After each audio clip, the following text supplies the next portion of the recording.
Hello everyone! In this tutorial, we will show you a simple and free method to unlock any phone from any carrier, even if it's not fully paid off. No more expensive unlock fees or shady third-party services. We've got the solution you've been looking for.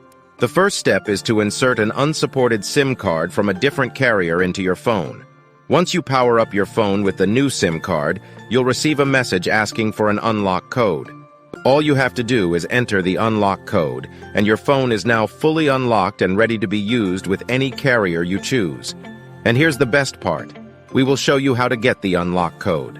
To do this, you need to find the unique identification or serial number of your phone, called the IMEI number. Simply dial *#06#, and the IMEI number will pop up on the screen of your phone. Based on this IMEI number, we will get the unlock code for your phone. If you're a T-Mobile customer or a customer of a mobile carrier that provides a device unlock app, you won't need an unlock code. Things will be much easier for you.